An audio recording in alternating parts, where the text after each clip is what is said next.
Next day, we're flying later. Pauwi.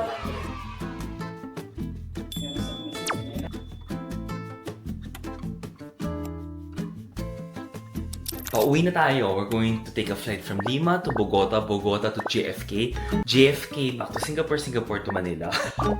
Parang 2 days ako maglilipad. Pero it is what it is. But I will try something new. I'm gonna try like day use hotels. Matagal ang layover ko sa JFK. Gusto ko magpahinga ng konti. But I have got lots of work to do. So tapusin ko lahat ng mga trabaho na kailangan ko gawin muna before we fly. Working here, tingnan mo naman. Ang laki nitong chicken na to. Oh my gosh! Sarap. Kahit sa lobby ka lang, sarap. Okay, we're going. I got my Uber na. And ito yung hotel natin. Diba? The red. So, hintayin natin before we hop on to our Uber and go to the airport. It will be a long day.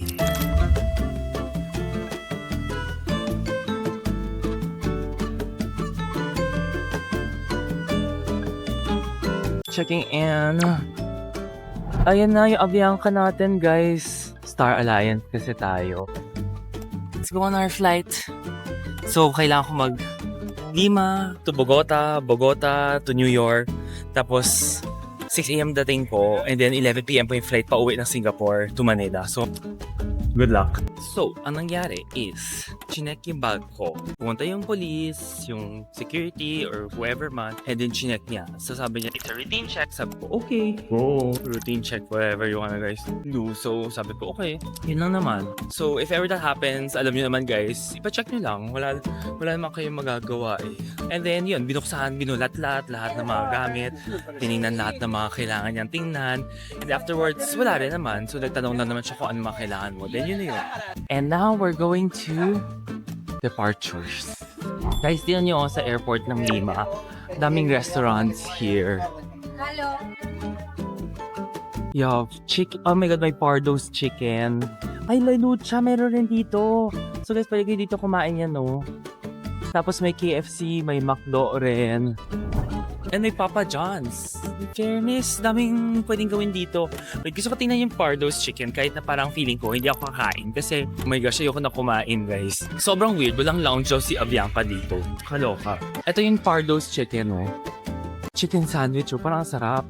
Yes, as always, duty free na naman yung pagpasok mo dito. Pwede ka buwi ng pisco dito. Pero kung hindi siya last stop mo kasi, baka mahirapan kayo magpasok. So, merong pisco, may ganito rin na pisco, o meron rin. So, almost everything that you need. Ah, ang dami pa, oh.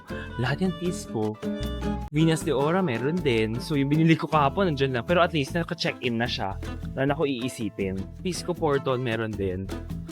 Mas mahal sa loob, 128 eh. Mas mura sa labas. And then, ito, diretso gates na siya. So, may mga shops naman sa labas. Pero yung duty free na, medyo mahal. So, parang nakikinikitingnan ko. So, presyo niya, parang 2 Milka bar. Sabihin mo na sa 500, 600 pesos. Medyo mahal. Yung parang pack na Toblerone, $17. Parang, yung presyo. Parang 14 na or 12 lang yan sa iba eh. So, medyo pricey. Yan yung flight natin dyan, no? Yung gate 23. So, just wait for it. Wala namang walang anything na magagawa tayo guys. Walang lounge. But it's okay. Ayan pala. So, nandiyan yung plane. Yay! Let's go! Ang first leg natin, Lima to Bogota. Bago tayo mag-Bogota to New York. Then New York to Singapore. Singapore to Manila. Guys, 2 days ako maglilipad. Parang iniisip ko palang parusa na siya. Pero, kaya natin to.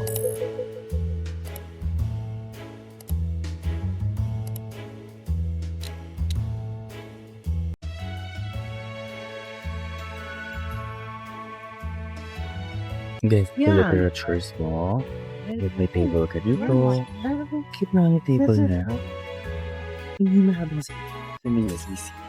very basic. I have my headrest. That's it. Buti wala ako katabi. Lumipat kasi. Saya. Good luck sa atin. Touchdown. Bogota. So, we need to go and catch my next flight. Si Army na ako. Connectiones. Connecting guys. Dito tayo.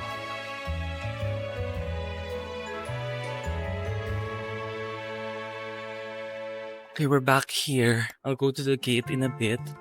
Pero I just wanna get water. Kasi for sure sa lounge may tubig. 8:12. Medyo malayo 15-minute walk. 8:12. Guys, may Copa Club lounge here. So dito muna tayo kasi kailangan ko lang ng tubig. As in, kailangan ko lang ng isang tubig na mabilis. Sarado. Doomsday. Nakakaloka. So, Avianca dapat yung sa simula. Yung sa pinto. Baka naman may isa pa next. Guys, wala nang chance. So, dapat nandun sa una ka. Paalis na rin na mga pa-board na rin kami. Well, binila ako tubig sa plane. Ito na, boarding na. Almost. Guys, so nag-request ako ng seat. Sabi ko, pwede ba sa likod ako? Tapos sabi niya, wala, empty daw lahat. Sabi ko, okay, doon ako sa pinakalikod, yung hindi pwede i-recline.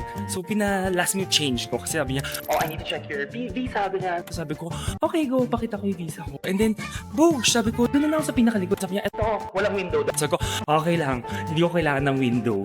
Kahit wala akong window, oh, it's okay. Carry ko yan. Walang problema sa akin yan. Hindi ko na kailangan ng window. Nung nag-land naman ako sa JFK, may window na ako eh. Okay na yan. And then guys, ito yung normal economy seats nila. Ganyan. Walang recline, walang anything. Papalipat daw nila ako kasi crew seats daw siya. So wait lang. Anyways, seat tour muna tayo. So, basic, paper mo. And then nandiyan yung mga menu mo. May USB-C siya. O, isa. And then USB-A na nandito tuloy. 11:30 PM na. Kasi lang tayo ng New York mga 6 AM bukas. Tenga. Intay. At yung sinasabi nila na walang window. Yung bag ko na sa tatang ko. Para mabilis tayo lumabas. Tapos ganyan, pa-cash na lang dyan sa or i-export mo sa harapan. Or inilabas ko siya ng ganyan. Pwede na. Tapos bili na tayo ng tubig. Kasi kanina bumili na ako ng tubig. Kasi wala silang tubig kahit ano.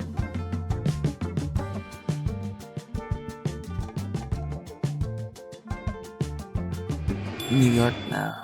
So, catch naman tayo ng flight pa uwi ng Singapore later. Ay, dami pa. Ito yung tumi ko. Pakita ko sa inyo later. Pag mumuklatin ko lang siya. Touchdown New York, guys. Okay, I'm gonna get my bag. Sa store ko siya dito para makita niyo paano ko siya i-store. And then, punta ako dun sa hotel para matulog. And then, parang abot ako ng drinks later at night. Non-US citizen tayo, guys. So, need ko mag-cross ng border control kasi nga, labas ako. So, we see baggage services there. Tingnan natin yan. Or baka hindi rin yan yun. Hahanapin natin kung saan yung pwede tayo makaiwan ng bag. Kasi meron daw talaga sa Terminal 4 eh. Ayan o, bag storage. Ano, bag storage. So, mag-iwan tayo ng bag dyan. Oh my God! Ito na! Ayan guys, appointment confirmed finally.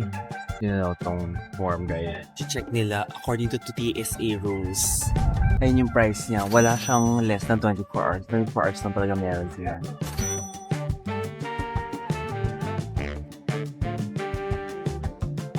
Ito na, ipapakita mo. So, total na is 54.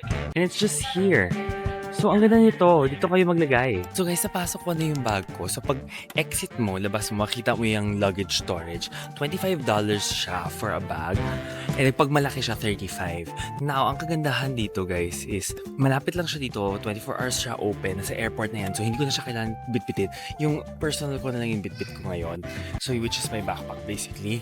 And then, may extra t-shirt ako sa loob. Kumuha ako ng sunblock para lang makapag-skincare ako later. May medyas ako. May brief ako nakasama dito sa bag ko. So, I'm good. And then, ang ganda is T4 ako nagland. T4 rin to later. And then later, I will do parang day stay or parang day use na gano'n ng mga hotels para mga 10 hours, 6 hours siya na gano'n. Makapunta pa ako sa city later kasi merong train to go to the city na very quick lang. And then, the train will also reach back here naman afterwards. So, parang ang bilis lang. And I told you guys, gusto ko sa subway nila kasi sobrang bilis niya talaga. And ang daming tao sa Dunkin' Donuts pero parang kailangan ko na mag-Dunkin' Donuts kasi umaga na at gutom na rin ako. Guys, ito pala yung train station here. So parang if ever akyat ka lang and then may train na sila dito. Ito yung sasakyan natin later kasi if we go to the city, Jamaica yan eh. Papunta sa city yan. Sa Manhattan Lower, ayun diba? EJZ yan eh. Basta alam ko yan. Tapos, itong train pala yung paikot papunta sa Terminal 4 later. Okay, we know na.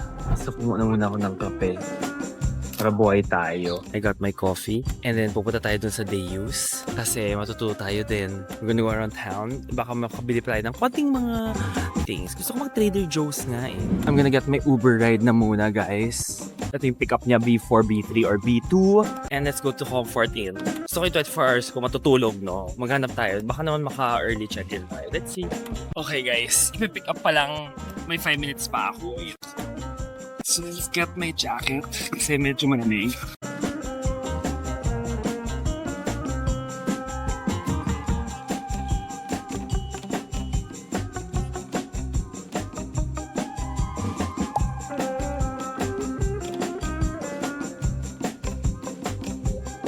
O, diba?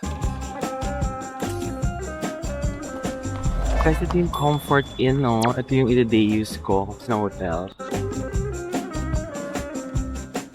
Comfort Inn, guys.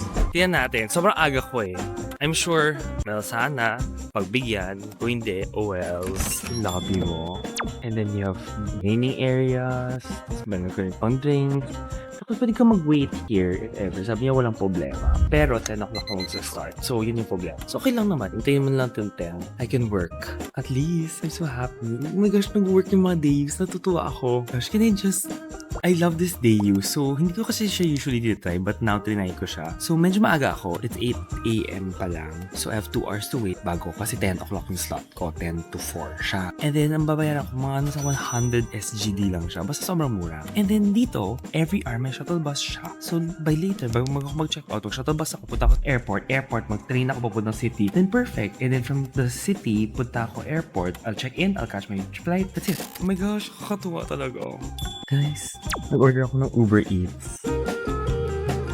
Kasi, umaga na. So, let's try it. Dami kong kape ha.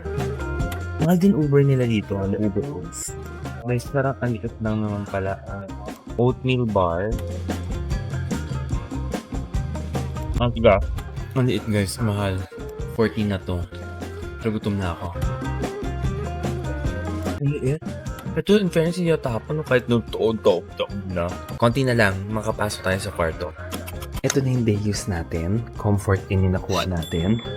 And pagpasok mo, yung big mirror. And then here, you have your bathroom. Guys, diba? Shower, towels, water closet. Nandito yung conditioner, shampoo, lotion, soap, makeup remover. Meron pa, diba? Ang bongga. Nag-provide sila. Then you have your tissues here.